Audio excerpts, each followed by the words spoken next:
बिस्मिल्लाहिर्रहमानिर्रहीम। आज हमारा अफ्रीका कंटिनेंट का थर्ड पार्ट है। हमने पिछले लेक्चर में जहाँ तक ज्योग्राफी को देखा था, अफ्रीका की कुछ कंट्रीज को देखा था। अफ्रीका सबसे ज़्यादा कंट्रीज रखने वाला कंटिनेंट है, जिसमें हम आज चैड से हमने स्टार्ट करना है, बल्कि चैड हमने कर लिया था। आज हमने नाइजीरिया, कैमरून, ठीक है, ये सारे देखने हैं। तो ये हमारा कंट्री जो है नाइजर है, यहाँ पे नाइजीरिया है, यहाँ पे कैमरून। ये हमारे C Chad and Niger and Nigeria CNN।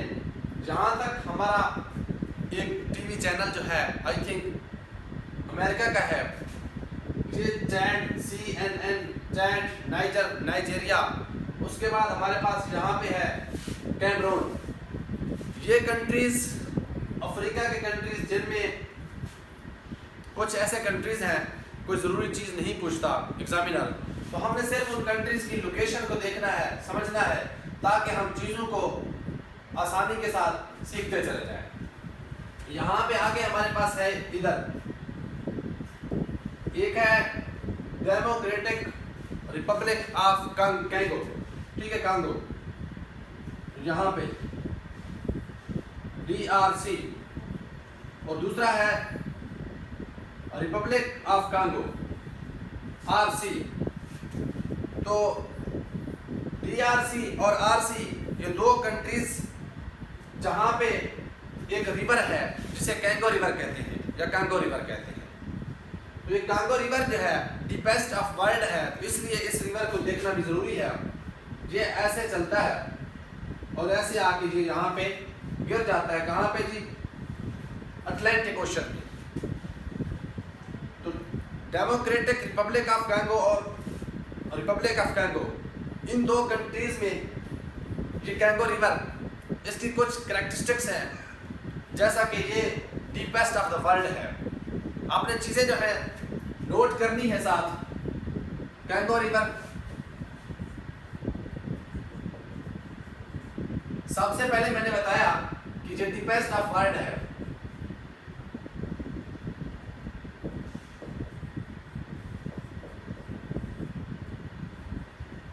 अगर जो डीपेस्ट है तो कितना डीप है, 230 मीटर। इसकी डेप्थ है वो कितनी है, 230 मीटर डेप्थ है इसकी। उसके बाद इसकी एक और कैरेक्टरिस्टिक्स है कि 2 टाइम जो है इक्वेटर इसको पास करता है। मैंने बताया था जब पहला इंट्रोडक्टरी लेक्चर था उसमें कि इक्वेटर लाइन जो है जीरो लाइन मानी जाती है, जो दुनिया का सेंटर मिड ईस्ट से वेस्ट की तरफ लाइन, एक इमेजिनरी लाइन है जो कि यहाँ से जब गुजरती है, ठीक है, साउथ मैंने बताया था जहाँ पे इंटरसेक्ट करते हैं प्राइम मेरिडियन लाइन और इक्वेटर लाइन। तो इसी ये लाइन जो है ये ऐसे जब ऊपर जा रहा है, तो एक बार यहाँ से गुजर गया इक्वेटर, फिर इक्वेटर तो ऐसे ही आ रहा है ना, इक्वेटर ने अपना रास्ता नहीं बदला, लेकिन कांगो रिवर जो है उसने अपना रास्ता जो है फिर मोड़ लिया वापस।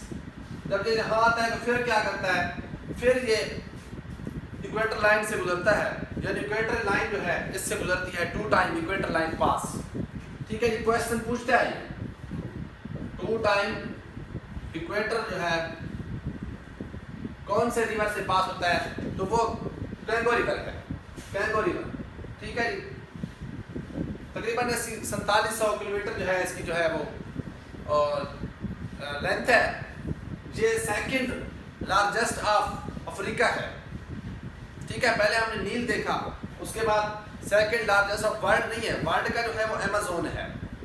अफ्रीका की बात हो रही है, अफ्रीका का दूसरा बड़ा, ठीक है, अंडरस्टैंड। सेकंड लार्जेस्ट, लार्जेस्ट लंबा जो है सेकंड अफ्रीका का कांगो रिवर, डेप्थ इसकी 230 किलोमीटर, 30 मीटर, सॉरी, ठीक है। तो यहाँ तक इस रिवर के बारे में क्लियर। और फिर यहाँ पे जब ये आता है तो कौन सा इसका ओशन है, अफ्रीका के वेस्ट साइड में कौन सा ओशन है, ये आपकी असाइनमेंट है, आपने बताना है। तो ये इस असाइनमेंट के मुताबिक गिर जाता है इस ओशन में। चले, आपने अब तक कमेंट कर दिया होगा, तो ये अटलांटिक ओशन है। यहाँ अटलांटिक ओशन में आगे ये गिरता है कांगो रिवर, और यहाँ पे इसकी फिर डेथ होती है। यहाँ तक क्लियर हो गया। अब हम देखते हैं कि आगे कौन कौन से कंट्रीज हैं। एक क्वेश्चन बनता है four corner of Africa. Four corner of Africa ये क्या है? यहां पे कंट्री है एंगोला, एंगोला। यहां पे है जम्बिया, ठीक है, जम्बिया। कौन सा कंट्री है? जम्बिया। यहां पे है जिम्बाब्वे, तकरीबन जहां पे जिम्बाब्वे, जिम्बाब्वे आप क्रिकेट के नाम से जानते होंगे, जिम्बाब्वे, जम्बिया, ठीक है। उसके बाद यहां पे है अंगोला के बाद पहला हमारे पास अंगोला,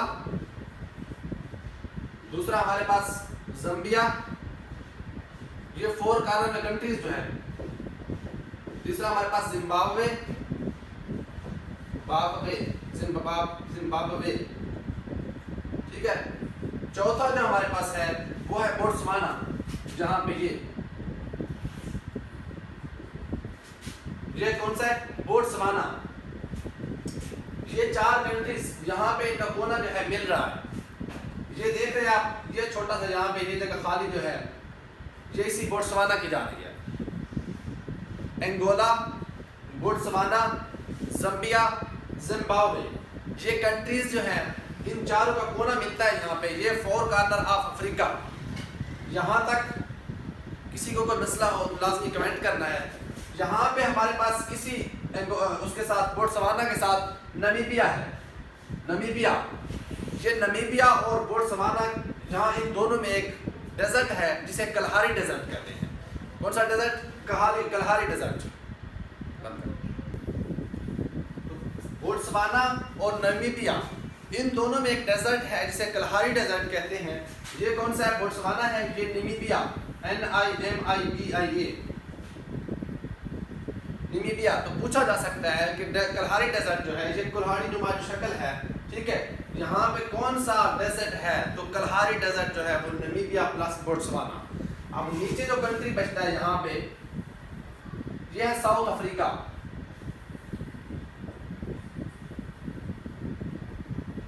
साउथ अफ्रीका के बारे में बहुत सारे क्वेश्चन और उसकी एक पर्सनैलिटी के बारे में, बहुत ही एक ग्रेट पर्सन जिसे आप जानते, पहचानते, सुनते आ रहे होंगे। थोड़ा सा भी आपको हिस्ट्री का, करंट अफेयर्स का अगर लगाव है तो नेल्सन मंडेला साहब। नेल्सन मंडेला का बहुत आपने कहीं ना कहीं कोट पढ़े होंगे, कहीं ना कहीं कोई रूल्स पढ़े होंगे, कुछ ना कुछ ज़रूर पढ़ा होगा। तो वो नेल्सन मंडेला साहब जो हैं अफ्रीका से हैं। हम उनका थोड़ा सा डिटेल बैकग्राउंड भी देखेंगे, लेकिन अफ्रीका का सबसे पहले हम देखते हैं कैपिटल। अफ्रीका का जो कैपिटल है केप टाउन। केप टाउन जो है अफ्रीका का कैपिटल है। अफ्रीका की करेंसी रैंड, रैंड जो है अफ्रीका की करेंसी है और कैपिटल जो है वो केप टाउन है। उसके बाद अफ्रीका का जो सबसे ग्रेट पर्सनैलिटी जो है, फेमस पर्सनैलिटी जो है,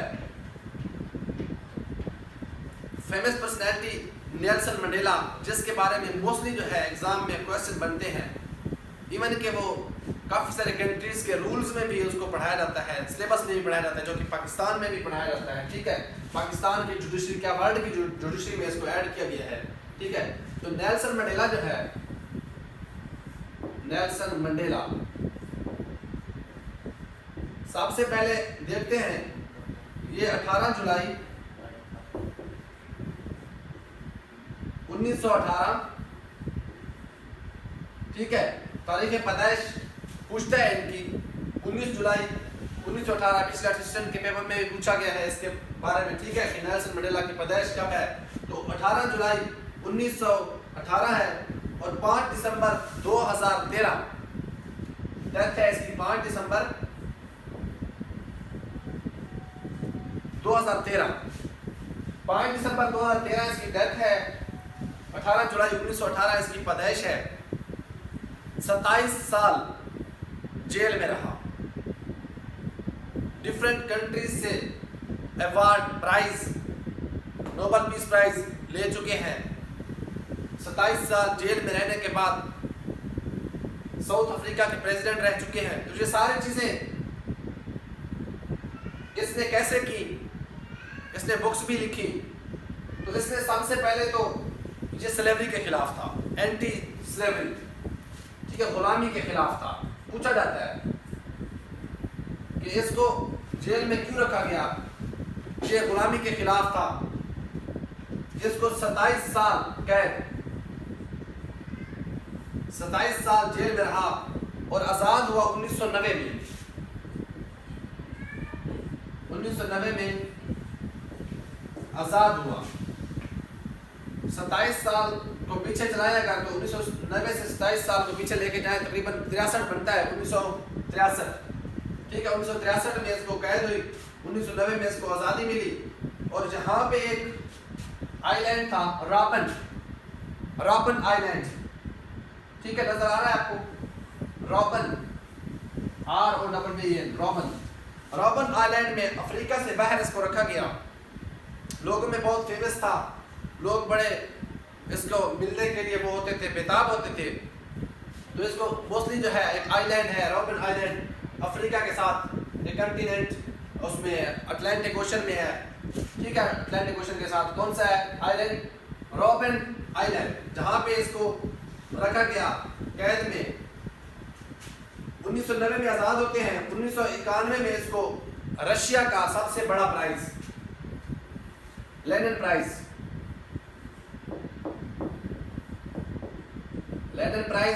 1991। ये चीजें थोड़ा सा तरतीब से लिख लेते हैं। चलो, नेल्सन मंडेला साहब के बारे में। आजादी कब? 1990 आजाद हुए।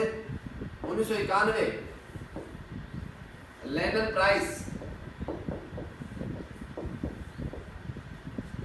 रशिया का, रूस का सबसे बड़ा प्राइज 1991 में दिया गया। 1992 में ये पाकिस्तान तशरीफ लाते हैं और पाकिस्तान वाले जिसे प्राइज देते हैं वो क्या कहते हैं? निशाने पाकिस्तान से नवाजते हैं, ठीक है, निशाने पाकिस्तान। पाकिस्तान का सबसे बड़ा सिविल अवार्ड है निशाने पाकिस्तान, ठीक है, सिविल अवार्ड पाकिस्तान में। 1992 में इसको सिविल अवार्ड देते हैं। फिर 1993 में इसको नोबेल पीस प्राइज मिलता है। क्या मिलता है? 1993 में Nobel peace prize. Nobel peace prize कब मिलता है? 1993 में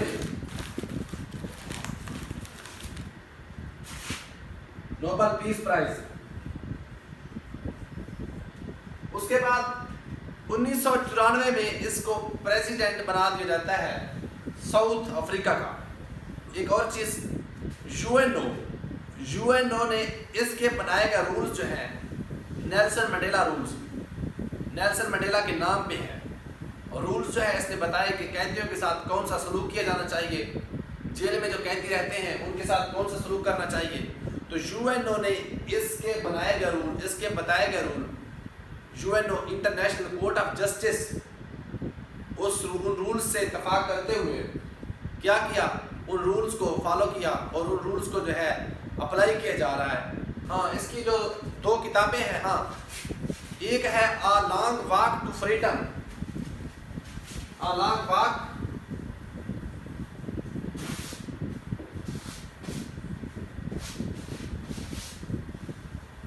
टू फ्रीडम, क्योंकि ये हमेशा इसने आज़ादी की जंग लड़ी, 27 साल जेल में रहा आज़ादी के लिए। A long walk to freedom और कन्वर्सेशन टू हिमसेल्फ, ठीक है जी। दूसरी किताब इसकी है कन्वर्सेशन टू माई सेल्फ और a long walk to freedom. ये क्वेश्चन जो है, कुछ क्वेश्चन नेल्सन मंडेला के ऊपर, ये बहुत ही एक अजीम लीडर गुजरे हैं। 2013 में डेथ होती है। यहाँ तक इसके बारे में हम नेक्स्ट करते हैं, ठीक है जी, यहाँ तक हो गया। उसके बाद हाँ, ये प्रेसिडेंट जो बना 1994 में, अफ्रीका का प्रेसिडेंट बनता है 1994 में, ये मैंने बता दिया है ना, 1994 से 99 तक साउथ अफ्रीका का सदर रहा नेल्सन मंडेला साहब। 1999 तक वो सदर रहते हैं साउथ अफ्रीका के। 2 किताबें भी हो गई।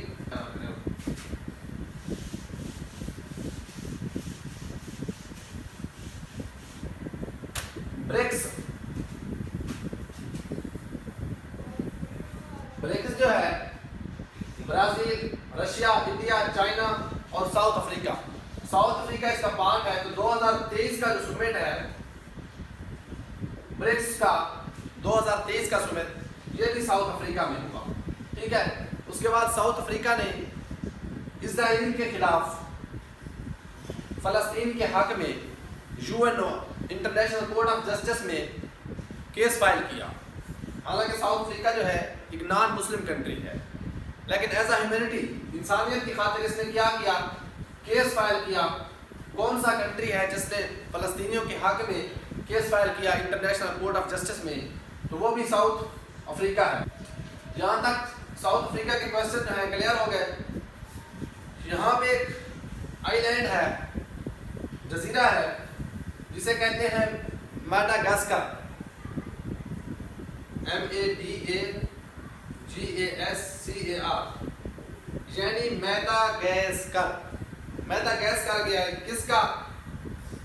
इस जजीरा का। इस साइड पे यहाँ पे भी एक कंट्री है मोज़ाम्बिक। ये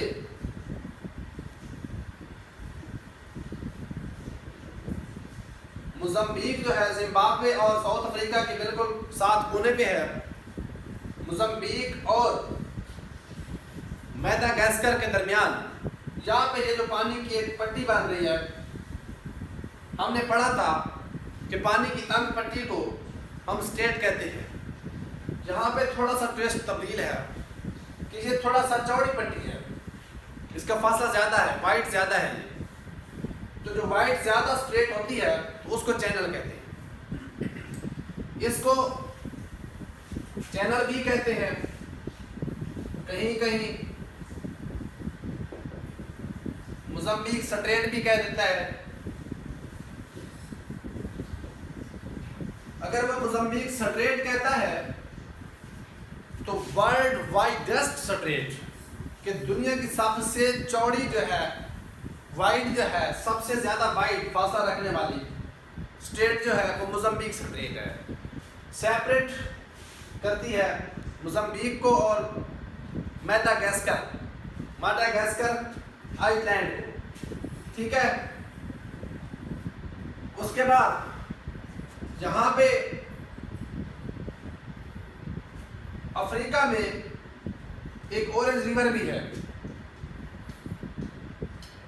ऑरेंज रिवर, कौन सा?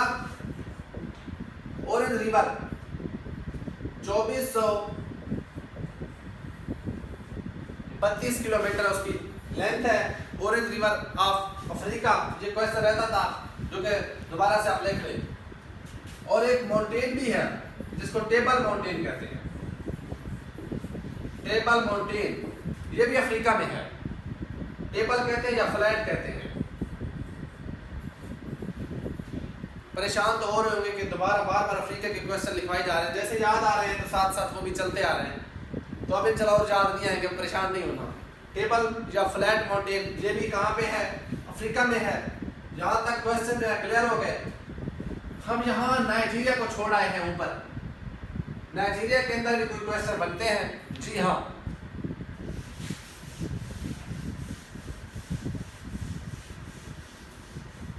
एक तो नाइजीरिया जो है ये लार्जेस्ट पॉपुलेशन रखने वाला कंट्री है अफ्रीका का।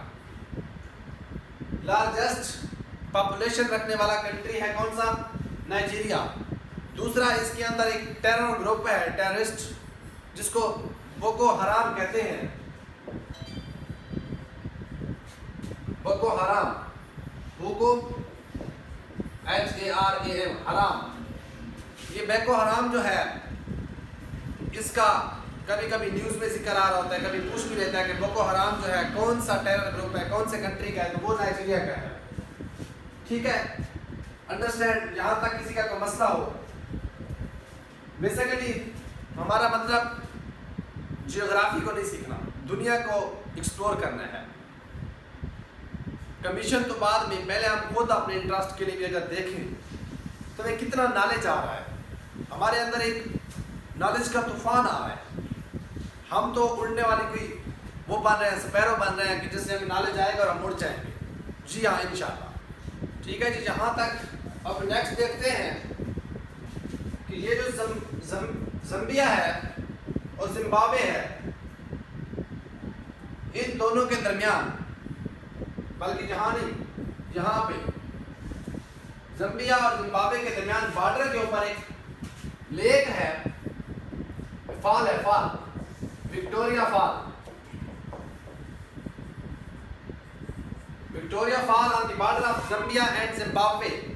ये क्वेश्चन बनना है कि we are located Victoria fall on the border of Zambia and Zimbabwe, इन दोनों के दरमियान है ये।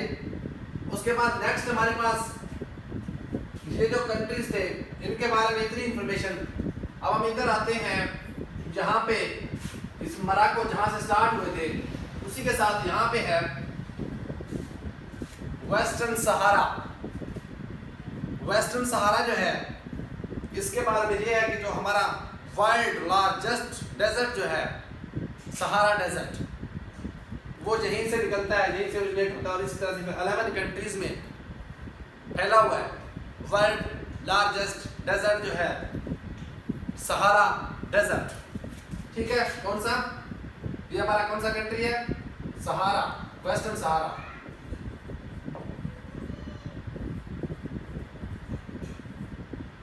वेस्टर्न सहारा। उसके बाद यहाँ पे है माली। माली कंट्री जो है, ये कहीं से आपको नजर आ रहा है कि किसी वाटर बाउंड्री के साथ टच हो रहा है? नहीं। तो ये सबसे पहले इसको कहेंगे कि माली जो है लैंड लॉक्ड है।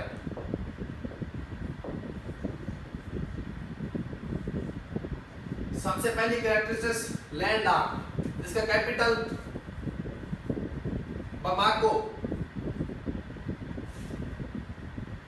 उसके बाद यहाँ पे एक रिवर है जो ओरिजिनेट होकर नाइजर में आता है, niger river. Niger river originate from Mali, moving forward to Niger।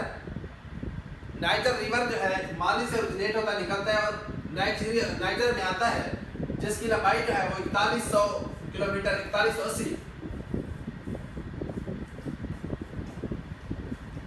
4180 kilometre niger river की लंबाई है और ये थर्ड लार्जेस्ट ऑफ अफ्रीका है, कैंगो रिवर के बाद नील, फिर कांगो, फिर उसके बाद अब नाइजर रिवर, ये थर्ड ऑफ अफ्रीका है।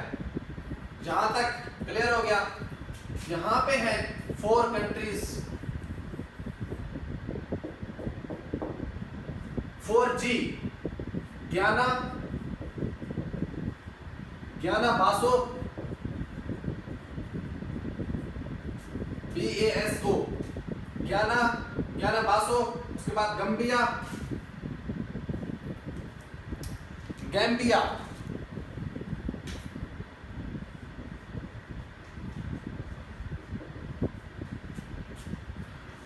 ग्याना, ग्याना बासो, गम्बिया और घना, घना GHANA। इनके बारे में कोई खास क्वेश्चन नहीं है।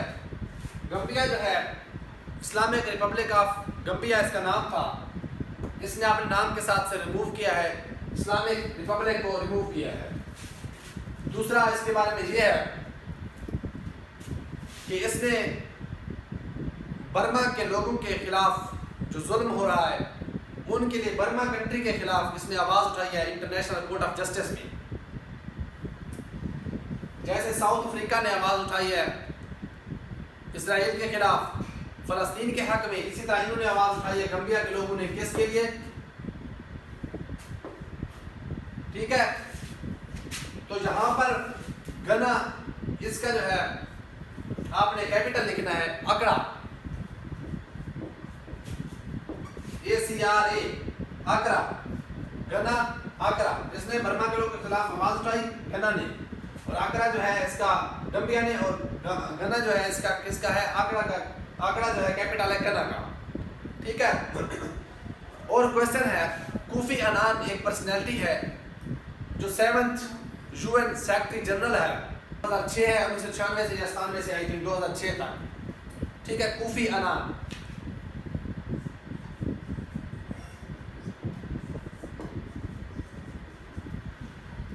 कोफी अनान, और इसके बारे में क्वेश्चन है कि कौन एक लोअर तबके से, लोअर स्टाफ से UN जनरल सेक्रेटरी तक पहुंचे हैं? तो वो कोफी अनान है। ठीक है, जिसने एक क्लर्क की पोस्ट से तरक्की करते करते अपनी सलाहियतों की वजह से UN जनरल सेक्रेटरी तक पहुंचे हैं, कोफी अनान।